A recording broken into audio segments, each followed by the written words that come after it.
지난 송구영신 예배 설교 제목은 보라 내가 새 일을 행하리라. 하나님께서 새 일을 행하리라 이렇게 말씀하셨어요. 그러면 어떻게 해야 돼요? 하나님, 나에게 하나님이 오셔서 나를 통하여서 하나님이 마음껏 새 일을 하시옵소서. 그리고 나를 내비해야 될 줄로 믿습니다. 그럴 때 하나님이 나를 쓰실 수 있어요. 그러기 위해서 우리는 먼저 새 일을 위해서 신앙의 짐을 내려놓아야 돼요. 신앙의 짐은 뭐예요? 내가 해야 된다. 내가 뭘 해야 된다. 나로 하려면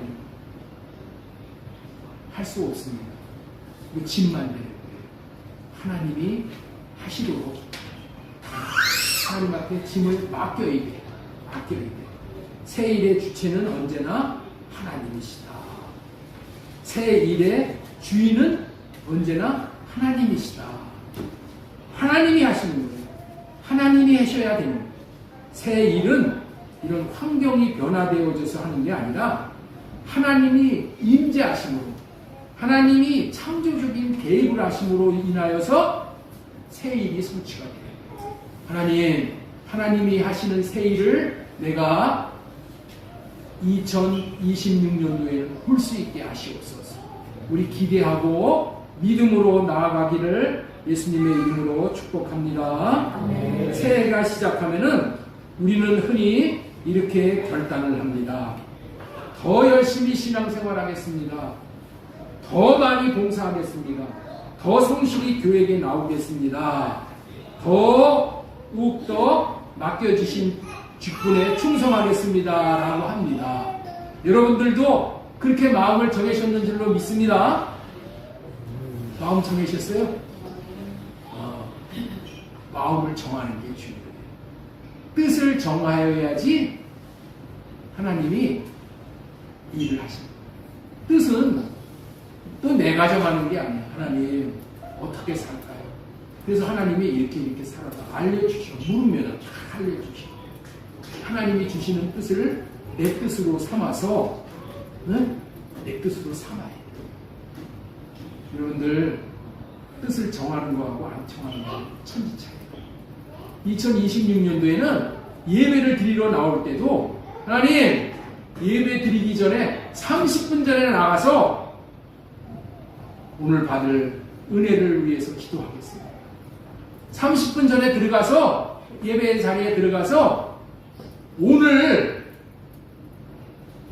나와 함께 예배 드리는 그런 지체들을 위해서 내가 기도하겠습니다. 중보하겠습니다. 그들이 빠짐없이 교회에 나와서 함께 예배 드려서 함께 세워질 수 있고 함께 하나님의 은혜를 받을 수 있도록 내가 그렇게 하겠습니다. 이렇게 작정을 한번 해보시고 나와서 그렇게 한번 실천을 해보세요. 30분 전에 못 나오면은 최소한 10분 전에라도 그렇게 뜻을 정하는 거야. 뜻을 정해서 나와서 그렇게 하면은 신기하게 그렇게 하면은 내 마음의 기쁨이 충만해져. 왜 충만해진다? 그렇게 하나님이 주신 뜻을 내가 정해서 실천을 할 때 하나님이 내 안에 성령으로 말미암아 기쁨이 충만할 수 있도록 기쁨을 주셔. 그런 것을 경험하게 된다니까요. 뜻을 정하고 그렇게 살아갈 때 하나님이 일하시는 것을 내 마음에서 경험을 한다니까. 그러면서 경험을 하면서 살아갈 때 하나님이 살아계시는구나.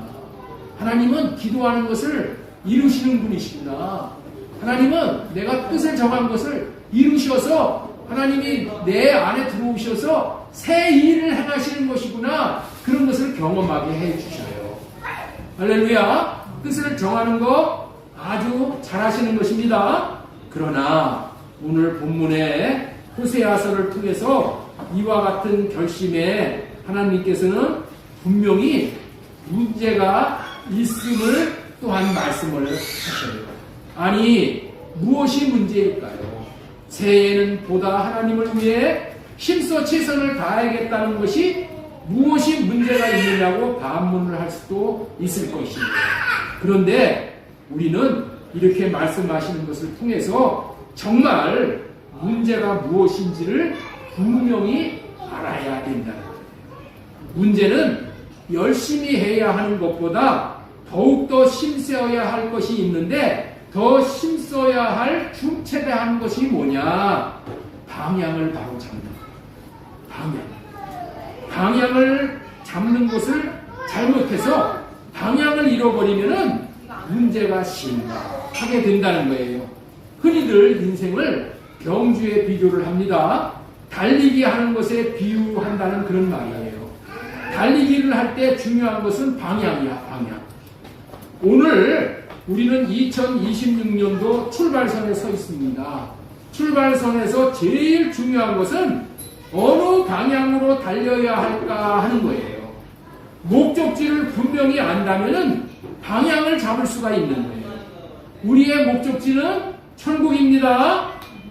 목적지를 분명히 안다면은 방향을 잡을 수가 있는 거예요. 방향을 정확하게 잡을 수가 있는 거예요. 우리의 목적지가 천국인데 천국 방향을 향해서 달려야 잘 다니는 거예요. 나는 지금 가는 길이 천국 방향인 줄 알고 열심히 달렸는데 지옥 가는 방향이라면 큰 낭패를 당하게 되는 것이죠. 100m 달리기와 같이 단거리 경주는 뻔히 목적지가 보여. 뻔히 저기 목적지가 보이잖아요. 그러니까 목적지가 보이니까 방향을 잡기가 쉬워. 그래서 달리는 방향을 잘 잡아서 반드시 목적지에 도착해서 거기서 기쁨을 누리는 거예요. 그런데 먼 거리, 예를 들면은 미국이 목적지인 사람은 방향을 잡기가 아주 힘든 거예요. 여러분들 미국이 지금 어느 방향인지를 아십니까? 그래서 방향을 모르기 때문에 목적지를 안다고 하더라도 목적지를 염두에 둔다고 해도 그 목적지에 도착할 수가 없는 거예요. 그런데 이때에 미국에 도착하는 쉬운 방법이 있어요. 그게 뭐예요? 공항에 가서 미국 가는 비행기를 올라타면 되는 거야. 네? 그러면은 그 사람은 방향을 잘 잡은 것입니다. 방향을 잘 잡으면은 미국 가는 비행기 안에서 잠을 자고 거기서 뭐 오락을 해도 그거 괜찮아. 방향을 잡는 것이 중요하다는 거예요. 마찬가지로 우리의 인생의 방향을 모를 때는 천국 가는 비행기이신 예수 그리스도 안에 들어가는 거예요. 우리는 한 번도 가보지 않은 2026년도를 어디로 달려가야 할지 방향을 잡을 수가 없어요. 이럴 때에 우리는 예수 그리스도이신 말씀 안으로 들어가면 방향을 알고 목적지를 분별할 수가 있게 되는 거예요. 오늘 본문은 호세아 시대의 백성들에 대한 하나님의 말씀입니다. 그 시대에 이스라엘 백성들은 힘쓰며 그 나름대로 열심히 살았어. 그야말로 철저하게 애쓰며 자신들은 하나님의 말씀대로 나름대로 잘 산다고 생각을 하고 살았어. 그렇지만은 하나님께서는 그들의 삶의 모습을 보시면서 방향이 잘못되었다고 책망을 하셨다는 이야기예요. 하나님을 따라가는 방향이 잘못되었다. 천국 가는 방향이 잘못되었다라고 하셨어요. 방향이 잘못되어 하나님의 인도하심을 받을 수 없게 되니 그 결과 신앙은 무너지고 삶은 혼합되었으며 마침내 아수르로 포로로 끌려가게 되었어요. 이러한 역사적인 실패의 교훈을 삼아서 새해 첫 주일에 우리는 물어야 합니다. 나는 올 한 해를 무엇에 힘쓰며 살아야 하는가? 이에 대한 대답이 될 수 있는 내용을 오늘 호세아서를 통해서 말씀해 주시는 그 내용을 따라서 말씀을 따라 사는 새해라는 제목으로 하나님의 말씀을 배워나도록 하겠습니다. 우리 한번 따라서 한번 해주세요. 말씀을 따라 사는 새해. 말씀을 따라 사는 새해. 말씀을 따라 사는 새해. 말씀을 따라 사는 새해. 호세아 4장 6절에 아주 무서운 말씀을 하셔요. 우리 호세아 4장 6절에는 내 백성이 지식이 없으므로 망하는도다. 이렇게 말씀을 하셔요. 우리 한번 따라서 우리 같이 한번 읽겠습니다. 시작. 내 백성이 지식이 없으므로 망하는도다. 네가 지식을 버렸으니 나도 너를 버려 내 제사장이 되지 못하게 할 것이요 네가 내 하나님의 율법을 잊었으니 나도 네 자녀들을 잊어버리리라. 여기서 말하는 지식은 세상 지식이 아니에요. 종교 지식도 아니야. 하나님을 아는 지식이에요. 하나님을 아는 지식이 있느냐 없느냐가 사람을 흥하게 하기도 하고 망하게 하기도 하는 결정적인 잣대가 된다는 말씀이에요.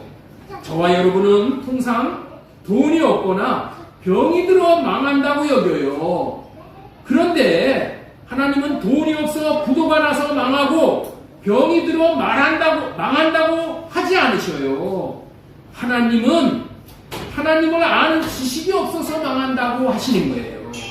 이렇게 하나님을 아는 지식이 없으면 망한다는 것이 사실인 것을 증명한 것이 이스라엘의 역사예요. 이스라엘이 망한 이유는 단 한 가지야. 자신도 망하고 자녀들도 망한 것은 그들이 하나님을 아는 지식이, 다시 말해서 하나님을 버렸기 때문이라는 거예요. 하나님을 아는 지식이 없어서 하나님을 버렸기 때문이라는 거예요. 부모가 하나님을 아는 지식이 없으면은 자녀들이 비참해지는 결과를 본다는 말이에요. 그렇다면은 어떻게 그렇게 되느냐는 말이에요. 어떻게 그렇게까지 되느냐는 말이에요. 하나님을 알 수 있는 유일한 길이 하나님의 말씀인데, 하나님의 말씀을 통해서 하나님이 어떠한 분이신지를 알 수 있는데, 자신이 하나님의 말씀을 가까이 하지 않고 자녀들이 하나님의 말씀을 가까이 하도록 가르치지 않게 되니 저절로 자기 생각에 빠져서 자기 생각대로 살게 되는 것이에요. 호세아서 4장 전체를 보면은, 호세아서 4장 얘기를 하고 전체를 보면은 제사장은 말씀을 가르치지 않았고 백성들은 말씀을 찾지 않게 되니 그들은 자기의 소견에 옳은 대로 살았다는 거예요. 각자가 자기 소견이란 무엇일까요? 소견이라는 것은 육신의 생각이에요. 자, 로마서 8장 6절 보겠습니다. 육신의 생각은 사망이요 영의 생각은 생명과 평안입니다. 모든 사람이 망하는 이유는 육신의 생각대로 자기가 왕이 되어져서 왕 노릇하고 살았기 때문인 거예요. 제사장이라는 것은 무엇이냐? 뭐가 제사장이냐? 하나님과 사람 사이의 관계를 놓아주는 직분자가 제사장인 거예요. 오늘날은 부모님이 가정의 제사장인 거예요. 내가 제사장이야. 내가 하나님은 우리 가정에 나를 제사장으로 세워주신 거예요. 이 제사장을 영적인 제사장이라고 하는 거예요. 자, 우리 베드로전서 2장 9절 말씀 보겠습니다. 그러나 너희는 택하신 족속이요 왕같은 제사장들이요. 목사님, 지금 시대가 어느 시대인데, 새언약 시대인데 제사 얘기를 합니까? 여러분들 그렇지 않습니다. 제사에 대한 개념을 우리가 새롭게 알아야 돼요. 베드로전서 2장 9절은 새언약 시대를 말하는 거예요. 그러나 너희는 택하신 족속이요 왕같은 제사장들이다. 우리가 제사장이야. 우리가 제사장. 우리 자녀를 하나님 앞에 나아가게 하는 제사장이야. 부모된 여러분들이 제사장 노릇을 잘하면 자식들이 하나님 앞에 기억된 바가 되는 거예요. 그런데 제사장 노릇을 잘못하면 어떻게 돼? 하나님이 자녀들을 기억하지 않는데, 그 말씀이 호세아 4장 6절 말씀이에요. 우리 한번 이 말씀 다시 한번 읽겠습니다. 내 백성이 지식이 없으므로 망하는도다. 내가 지식을 버렸으니 나도 너를 버려 네 제사장이 되지 못하게 할 것이요 내가 네 하나님의 율법을 잊었으니 나도 네 자녀들을 잊어버리리라. 하나님께서 여러분의 자녀들을 기억해 주신다는 말이에요. 그런데 자녀들을 뭐 여기저기 데리고 다니면서 별의별 것을 배우게 한다고 해도, 강남의 파라군에 보내고 쪽집게 선생에게 배우고 온다고 해도 하나님을 아는 지식을 못 배우면은 소용없다는 것. 하나님이 어떻게 된다? 기억하지 않는다. 기억하지 않는다. 여러분들, 우리가 중요한 것은 뭐냐? 하나님이 나를 기억해 주셨다. 우리는 어떻게 기도를 해야 되냐? 하나님, 나를 기억해 주세요. 하나님, 우리 자녀들을 기억해 주세요. 하나님이 약속하신 그 약속이 나에게도 이루어지고 우리 자녀들에게도 이루어질 수 있도록 해주세요. 하나님, 나를 기억해 주세요. 나를 불쌍히 여겨주세요. 기억해 주세요. 내가 네 하나님의 율법을 잊었으니 나도 네 자녀들을 잃어버리리라. 먼저 여호와를 아는 지식을 자신이 알고 자녀들도 알게 해야 한다는 말이에요. 그래야 하나님이 기억해 주신다는 거예요. 때를 따라 돕는 은혜를 베풀어 주십니다. 이런 은혜를 받고 자란다면 부족함이 없는 인생이 되고 하나님께서 책임져 주시는 인생이 되는 거예요. 이스라엘 백성들은 하나님이 기억해 주시지 않은 분이 있어요. 율법을 버리고 하나님을 버리고 떠났기 때문에 하나님이 이들을 바벨론 포로로 보내잖아요. 아수르로 보내잖아요.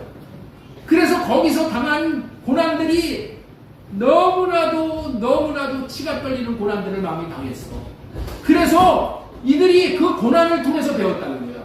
왜 우리가 이렇게 고난을 당하느냐? 왜 우리가 하나님 앞에 버림받았느냐? 이것을 곰곰이 묵상을 했더니, 그러면서 하나님 앞에 기도를 했더니, 그리고 하나님의 율법의 말씀을 봤더니 깨닫게 해주셨어. 그것은 하나님의 말씀을 버렸기 때문이다. 그래서 그게 뼈에 사무쳤던 거예요.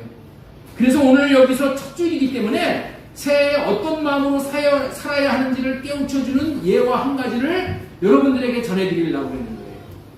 이 예화를 잘 들여보세요. 이스라엘 역사에 아주 중요한 순간이 하나 있었어요. 서기 70년 예루살렘이 로마 군대에 완전히 포위가 다 되어 있었어요. 포위가 당해가지고 하루 이틀도 아니고 시간에 포위를 이렇게 당해서 먹을 것도 끊기고 도움의 손길이 다 끊겨버렸어. 성은 곧 무너질 것이고 성전도 불타 없어질 상황이었어요. 사람들은 이렇게 외쳤습니다. 끝까지 싸우다 죽자. 항복은 없다. 그때 한 유대의 랍비가 있었어요. 그의 이름은 요나단 벤 자카리. 우리 한번 이 이름 한번 기억 한번 했으면 좋겠어요. 우리 한번 읽어보겠습니다. 요하난 벤 자카리. 그는 이렇게 생각을 했어요. 지금 중요한 것은 성전을 지키는 것이 아니라 이스라엘 백성들은 성전을 지키는 것을 정말로 중요하게 여겼어요. 그리고 성전이 절대 무너지지 않을 거라고 생각을 하고 성전을 사수하는 거예요. 그런데 요하난 벤 자카이는 이렇게 생각을 했다는 거예요. 지금 중요한 것은 성전을 지키는 것이 아니라 말씀을 지킬 사람이 중요한 것이다. 말씀을 지킬 사람을 지키는 것이다. 그는 제자들의 도움을 받아서 관 속에 들어갔어요. 죽은 사람처럼 위장하여서 성 바깥으로 나갑니다. 그리고 로마 장군을 만나요. 로마 장군을 만나서 청에서 만났더니 로마 장군이 말하는 거예요. 왜 왔냐? 원하는 것을 말하라. 원하는 것을 말하라. 그때 그는 놀라운 요청을 합니다. 나는 성전을 살려달라고 하지 않겠습니다. 나라를 지켜달라고 하지 않겠습니다. 그러나 단 한 가지만을 부탁하러 왔습니다. 이것을 허락해 주세요. 아이들과 젊은이들이 말씀을 배울 수 있는 작은 학당 하나만 남겨주십시오. 그러면 우리는 저항하지 않고 당신들의 군대를 받아들이겠습니다. 그랬을 때 로마는 그것을 허락합니다. 그렇게 해서 암네라는 작은 마을에 말씀을 가리키는 작은 학당이 하나 세워졌어요. 그것이 보존이 된 거예요. 그리고 성전은 무너졌고 나라는 사라졌지만은 말씀을 배운 아이들은 살아남았어요. 지금까지 살아남아서 역사에 사라지지 않을 거예요. 그 아들이 가정을 이루고 공동체를 세우고 2000년이 지나 오늘까지 유대 민족을 이어오게 되는데 그것도 가장 자랑스러운 민족으로 여러분들이 잘 알죠. 이 세상은 지금 유대인들이 지배하고 있다 할 정도로 그런 민족으로 그렇게 지켜져 왔다는 거예요. 사랑하는 성도 여러분, 건물은 무너질 수 있습니다. 제도는 사라질 수 있습니다. 그러나 말씀을 배운 사람은 무너지지 않습니다. 하나님은 역사를 성전으로 이어가신 것이 아니라 말씀을 가르치는 사람을 통해 이어가셨습니다. 그래서 말씀 교육은 선택이 아니라 필수이고 생명인 거예요. 다음 세대에게 말씀을 가르치는 일은 교회의 한 사역이 아니라 교회의 전부이고 교회를 살리는 일이에요. 하나님은 성전을 통해 역사를 보존하신 것이 아니라 말씀을 배우는 다음 세대를 통해 역사를 이어가셨습니다. 나는 여기 모이신 부모님들이 이 말씀에 도전을 받고 아이들에게 말씀을 가르치되 말씀을 사랑하는 마음으로 성경 말씀을 받아서 그 말씀을 성령께서 주시는 마음으로 받아 전달하는 방식으로 아이들을 키우시면 반드시 아이들은 잘 돼요. 반드시 생명의 역사를 이루어 갈 수 있게 되어질 줄로 믿습니다. 우리는 명심해야 할 것이 있습니다. 하나님을 아는 지식의 말씀을 배울 수 없게 된다면 무서운 일이 벌어지는데 그 무서운 일이 무엇이냐? 그것은 나에게 큰 재앙이 오는 것이 아니라 보이는 재앙, 육체적인 재앙이 아니라 하나님을 오해하고 하나님을 떠나게 되는 거예요. 이것이 가장 무서운 일인 거예요. 떠나게 되는 중요한 이유는 말씀을 접할 기회가 없기 때문에 하나님을 떠나는 것이기도 하지만은 말씀을 제대로 이해하지 못해 말씀을 버리게 되면은 말씀을 통해서 하나님을 사랑하지 못하게 되면 하나님을 오해하게 되고 떠나게 된다는 거예요. 자신에게 말씀이 사라지면은 하나님을 알 길이 없어. 그러면 영영이 하나님과 관계가 없어 버려진 인생으로 머물러 있을 수밖에 없으나 하나님이 어떠한 분이신지를 하나님의 말씀을 통해 제대로 깨닫게 되면은 하나님을 오해하는 데서 벗어나 오히려 자신의 자리를 딛고 일어날 수 있게 되어지는 거예요. 그 자리가 아무리 낙심의 자리, 절망의 자리, 좌절의 자리, 실패의 자리라 하더라도 하나님의 말씀으로 딛고 일어날 수 있게 되어지는 거예요. 살아나는 놀라운 역사를 경험하게 되는 거예요. 그래서 첫 번째로 전하고 싶은 말씀은 하나님의 말씀은 모든 오해에서 벗어나 살리는 역사를 이루신다는 그런 말씀이에요. 우리 한번 첫 번째 소제목 같이 읽겠습니다. 오해에서 벗어나 살리는 역사를 이루신다. 오해에서 벗어나 살리는 역사를 이루신다. 하나님의 말씀은 우리가 모든 오해에서 벗어나서 살리는 역사를 이루신다는 거예요. 하나님의 말씀은 하나님을 오해해서 전류하는 인생들을 회복시키는 능력이 있습니다. 그런 의미로 우리 1절부터 3절까지 읽겠습니다. 우리 같이 합독하도록 하겠습니다. 말씀을 새기면서 오라 우리가 여호와께로 돌아가자. 여호와께서 우리를 찢으셨으나 우리를 얻게 하실 것이요 우리를 찢으셨으나 상대로 주시는 것이라. 여호와께서 이틀 후에 우리를 살리시며 셋째 날에 우리를 일으키시리니 우리가 그의 앞에서 살리라. 그러므로 우리가 여호와를 알자. 힘써 여호와를 알자. 그의 하나님 새벽비같이 영리하니 비와 같이 땅을 적시는 늦은 비와 같이 우리에게 임하시리라 하니라. 이 말씀은 하나님께서 호세아 선지자의 입을 통해서 우리에게 건면하는 말씀이에요. 오라, 우리가 하나님께로 돌아가자. 누구에게 하는 말인가 하면 이 말씀은 하나님께 채찍을 맞은 자인 이스라엘 백성에게 하는 말이에요. 채찍을 맞고 주저앉아 낙심하며 돌아올 수밖에, 울 수밖에 없는 그런 사람들. 그와 같은 때에 하나님은 나에게 왜 이런 일이 일어났습니까? 라고 하나님을 오해하고 절규하는 이스라엘 백성에게 하는 말이에요. 그렇지만은 이 이야기는 여기에 나오는 이스라엘 백성들만 해당하는 이야기만이 아니라는 거예요.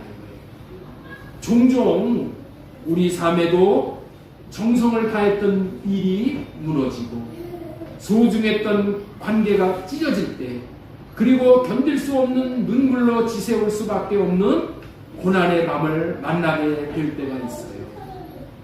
그때 우리는 하나님 앞에 묻는 거예요. 하나님, 왜 저에게 이런 시련을 주시나요?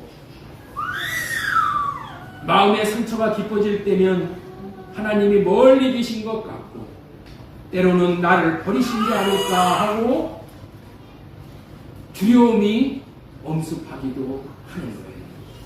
하지만 오늘 호세아 선지자는 절망의 끝에 서 있는 우리들에게 가장 따뜻하고도 강렬한 초대장을 건네요. 오라, 우리가 여호와께 돌아가자. 호세아 6장 1절은 놀라운 역설을 우리에게 말하는 것이죠.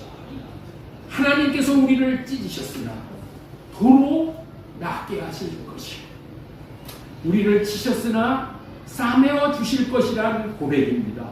우리 다시 한번 말씀 한번 읽어보도록 하겠습니다. 오라, 우리 같이 읽습니다. 오라, 우리가 여호와께로 돌아가자. 여호와께서 우리를 찢으셨으나 도로 낫게 하실 것이요, 우리를 치셨으나 싸매어 주실 것이다. 여기서 찢으셨다는 표현은 우리를 파멸시키기 위함이 아닙니다.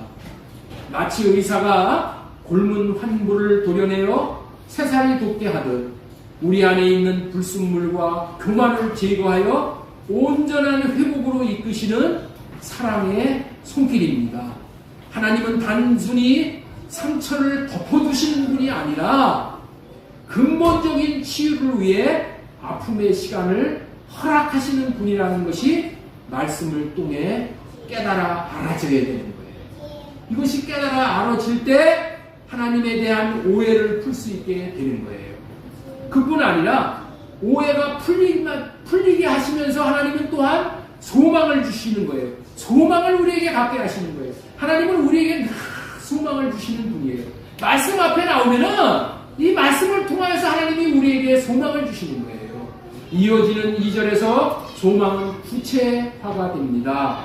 이틀 후에 우리를 살리시며 3일째에 우리를 일으키시리니, 이 말씀은 고난의 시간이 영원하지 않음을 약속하시는 말씀이에요. 우리 6장 2절 다시 한번 보겠습니다. 여호와께서 이틀 후에 우리를 살리시며 셋째 날에 우리를 일으키시리니 우리가 그의 앞에서 살리라. 비록 지금은 어두운 터널 속 첫째 날이나 우리는 첫째 날을 지금 맞이하고 있는 거예요. 두째 날을 지나고 있을지도 모르지만은 하나님께서는 이미 우리를 일으켜 세우실 셋째 날의 계획이 세워져 있다는 말씀이에요. 하나님에게는 우리에게 지금 셋째 날의 계획을 지금 갖고 계시는 거야. 우리는 낙심하지만은 하나님은 지금 셋째 날을 우리에게 계획하시고 계셔. 계획이 이미 세워져 있어. 실행하기 직전이야. 이 셋째 날의 약속은 훗날에 예수 그리스도의 부활로 말미암아서 이제 완성이 되었어요. 그 완성된 그 부활이 우리에게 또한 이루어진다는 거예요. 그렇습니다. 죽음과 같은 고통조차 생명으로 바꾸시는 하나님의 시간표가 지금 저와 여러분들의 삶 속에도 흐르고 있는 거예요. 그렇다면 우리는 이 회복의 기다림 속에서 무엇을 해야 할까요? 호세아는 우리가 여호와를 알자, 힘써 여호와를 알자라고 외치는 거예요. 자, 3절 보겠습니다. 그러므로가 중요한 거예요. 그러므로 뭐예요? 하나님이 우리를 회복시킬 계획표가 다 있는 거예요. 하나님의 나름대로 셋째 날의 계획이 세워져 있어. 그러므로 우리가 여호와를 알자, 여호와의 계획을 알자, 여호와의 마음을 알자, 여호와가 우리를 사랑하심을, 우리를 끝까지 버리시지 않음을 알자. 힘써 여호와를 알자. 그의 나타나심은 새벽빛같이 오힘이 없나니 비와 같이 땅을 적시는 늦은 비와 같이 우리에게 임하시리라 하니라. 여기서 안다는 것은 지식적인 이해를 넘어 하나님과 깊은 인격적인 사랑의 교제를 나누는 것을 의미하는 거예요. 나눌 의미하는 거예요. 하나님이 어떠한 분이신지, 그분의 성품이 얼마나 신실한지를 경험하며 깨닫는 거예요. 그분의 나타나심은 새벽 빛같이 어김이 없습니다. 밤이 아무리 깊어도 태양은 어김없이 떠오르듯 하나님의 은혜도 반드시 우리의 삶의 지평선 위에 떠오를 거예요. 또한 그분은 땅을 적시는 늦은 비와 같이 우리에게 임하신다는 거예요. 메마른 대지에 생기를 부어넣는 단비처럼 지친 우리의 영혼을 다시 적시고 또 피우게 하실 것입니다. 이런 하나님의 약속의 말씀을 믿음으로 받고 소망을 얻게 되는 거예요. 이것이 말씀의 능력인 거예요. 그리고 이 시간 찢어진 상처를 받은 분들에게 이렇게 또한 외칠 수가 있는 거예요. 사랑하는 여러분, 지금 당신의 마음이 찢겨 있고 삶이 무너져 내린 것 같습니까? 그 자리가 바로 하나님께 돌아갈 자리입니다. 삶이 무너져 내리는 그 자리가 바로 하나님께 돌아갈 자리입니다. 하나님, 그분은 치유의 수건을 들고 당신을 기다리고 계십니다. 찢긴 마음을 숨기지 말고 그대로 가지고 나아가십시오. 하나님은 당신을 다시 살리시고 당신의 삶을 새벽빛보다 찬란하게 회복시키실 것입니다. 오늘 그 신실하신 하나님을 힘써 알아가는 하루가 되시기를 소망드립니다. 그렇습니다. 우리는 하나님의 말씀으로 일어날 수가 있는 거예요. 왜냐하면 하나님은 약속에 신실하신 분이기 때문이에요. 사실 오늘 본문에 나오는 호세아가 이런 무너진 마음을 가진 사람이에요. 호세아는 무너진 마음을 가진 사람이었어요. 호세아서를 읽어보세요. 얼마나 음란한 여자를 만나서 얼마나 무너진 마음을 가지고 살 수밖에 없었잖아요. 그런데 하나님의 말씀으로 말미암아 세워진 사람인 거예요. 헨리 라우엘이 쓴 책, 상처 입은 치유자. 하나님은 우리를 상처 입은 치유자로 쓰시기 위해서 때로는 상처도 있게 하시고, 때로는 낙담도 하게 하시고, 좌절도 하게 하시고, 눈물 없이는 밤을 지날 수 없는 그러한 통곡의 밤을 지나게도 한다는 거예요. 그러나 하나님의 말씀을 우리 모두가 가까이 해야 될 이유를 또한 우리에게 말씀하시는 거예요. 2026년대에는 여기 계신 모든 분들이 하나님의 말씀으로 말미암아 모든 오해로부터 벗어나 여호와께로 돌아와 치유받고 세워질 수 있는 분들이 다 될 수 있기를 소망드리고 축원합니다. 첫 번째로 전해드린 말씀은 오해에서 벗어나 살리는 역사를 이루시는 것이 하나님의 말씀이다라는 말씀을 전해드렸고, 두 번째, 성경을 통해 하나님의 마음을 알고 사랑하는 삶을 사는 새해가 되자, 우리 그런 뜻으로 말씀을 전하려고 해요. 우리 한번 따라서 한번 읽겠습니다. 성경을 통해 하나님의 마음을 알고 사랑하는 삶을 사는 새해가 되자. 새해 무엇보다도 나는 여러분들에게 하나님을 아는 지식을 얻기 위해 하나님의 말씀을 읽기를 권면하는 거예요. 성경은 어떤 말씀으로 채워져 있습니까? 성경은 하나님이 저와 여러분들을 사랑한다는 연애 편지라고 여기시면은 정확한 거예요. 그렇기 때문에 성경을 읽게 되면은 하나님의 마음을 알게 되는 거예요. 하나님의 마음은 사랑의 마음이라는 것을 알게 되는 거예요. 그래서 성경을 읽음을 통해서 하나님을 반드시 사랑하게 되어지는 거예요. 그 사랑의 마음을 받으면은 나도 하나님을 사랑하게 되는 거예요. 아니, 성경이 하나님의 연애 편지에 사랑하는 마음으로 또한 성경을 읽고 묵상을 하면은 하나님을 더욱 사랑하게 되어지고 사랑함으로 말미암아 하나님과 하나가 되어져. 사랑으로 하나님과 하나가 되어져. 하나님과 내가 연합을 하는 거예요. 그러면은 하나가 되어지면은 하나님의 생명이 내게 들어오는 거예요. 그러면은 내게 붙어 있는 어둠이 다 물러가게 되는 거예요. 떠나게 되는 거예요. 그리고 하나님이 대신 하나님의 생명, 하나님의 치유, 하나님의 평강, 하나님의 은혜를 나에게 밀고 내려와서 내가 하나님으로 말미암아 내 온몸이 충만하게 되는 거예요. 무엇보다도 하나님의 말씀을 사랑함으로 읽고 듣고 묵상함으로 하나님을 알게 되는 거예요.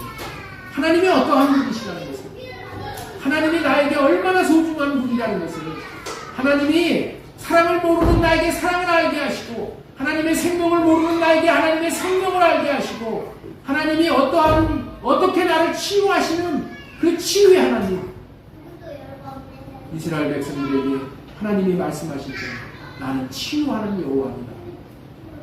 이거를 알아야 되는 거예요. 그래야지 하나님으로 말미암아 우리가 안식을 얻고 우리가 이 시간을, 이 시름의 시간을, 절망의 시간을 통과할 수 있게 되는 거예요.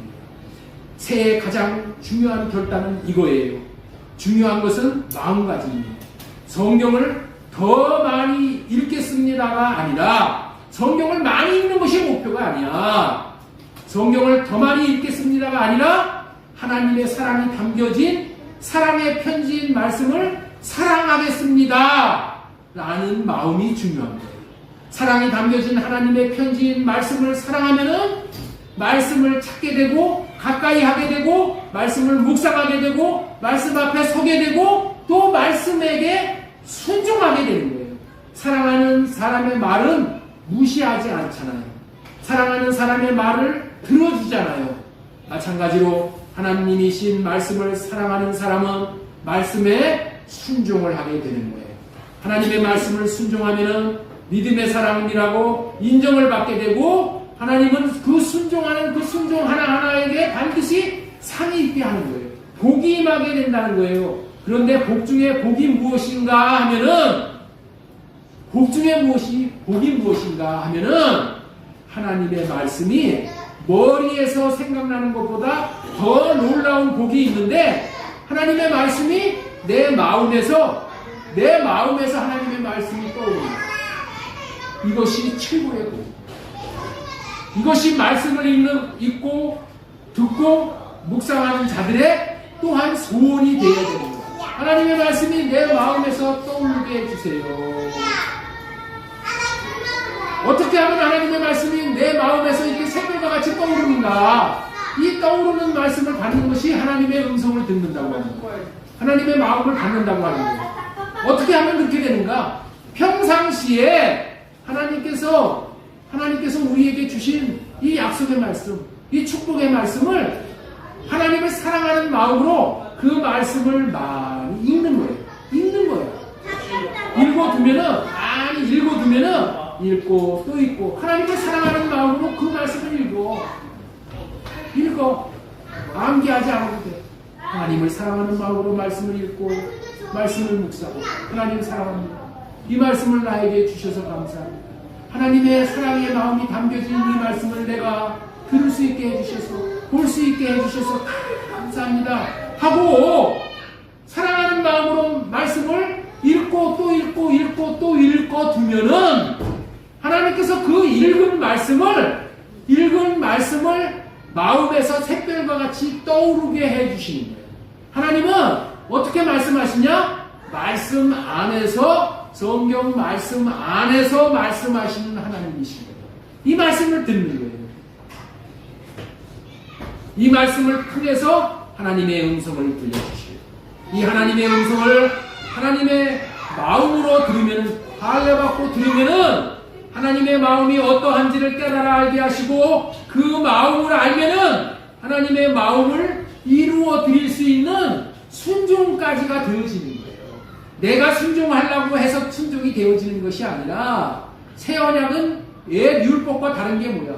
율법은, 모세 율법은 돌에다가 새겨놓은 그 말씀을 나로 보고, 나로 듣고, 나로 순종을 하려고 하는 거예요. 그래서 순종이 안 돼요. 그런다, 내가 하나님의 말씀을, 읽어둔 말씀을 내 마음에 간직하고 있습니다. 하나님이 어떻게 돼요? 내 환경에 필요한 말씀을 그때마다 샛별이 떠오르듯이 그 말씀을 나에게 끄집어 올려서 말씀하시는 음성을 들려주시는 그 말씀이 우리는 레마의 말씀이라고 합니다.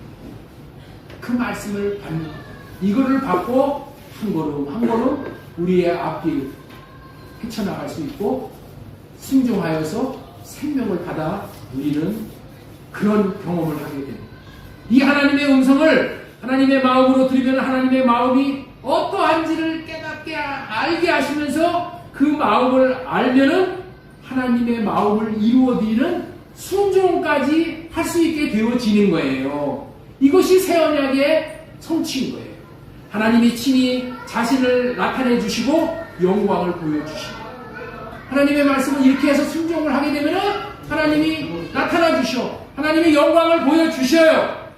이런 나타나심을 보는 경험을 하는 사람이 또 더욱 하나님을 사랑하게 되고, 하나님의 말씀을 더욱 사랑하게 되고, 내가 하나님을 사랑하면 하나님이 나를 사랑하고, 또 하나님의 영광을 보여주시고, 또 내가 그 경험을 하면서 내가 하나님을 더 사랑하고, 또 하나님이 나를 사랑함으로 인해서 나에게 생명을 먹여주시고, 그래서 내가 하나님의 생명의 분량에까지, 예수 그리스도의 이마에까지 자랍니다. 여기에 이름이 쓰여요.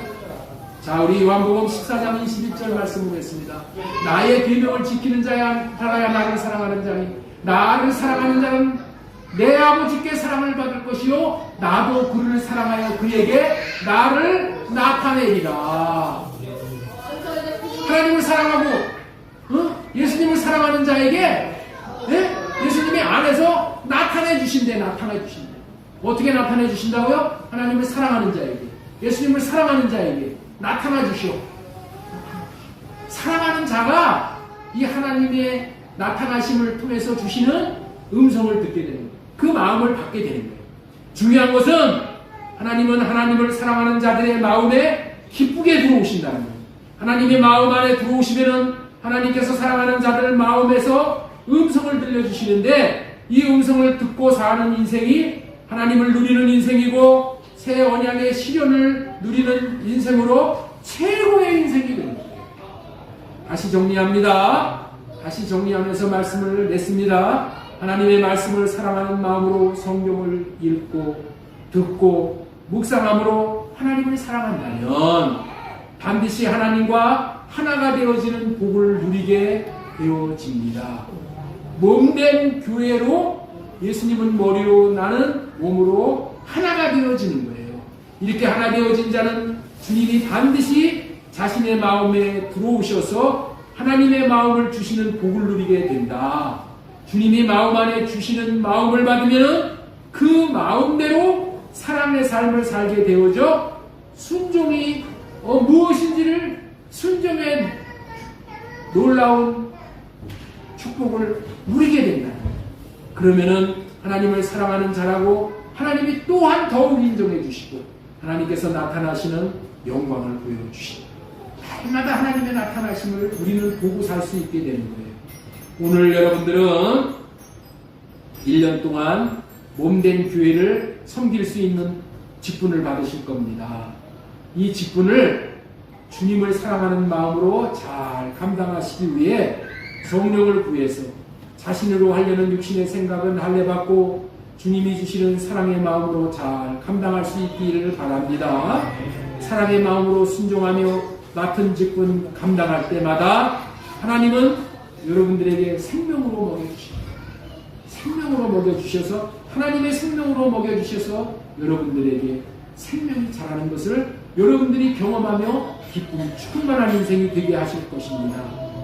이렇게 받은 생명으로 충만한 기쁨, 평강을 누리시기를 예수님의 이름으로 소망을 드립니다. 이 기쁨을 자녀들과 함께 성경을 사랑함으로 읽으심으로 말미암아 이 복을 함께 누리실 수 있는 새해가 되실 수 있기를 다시 한번 소망드리고 축원합니다. 하나님 오늘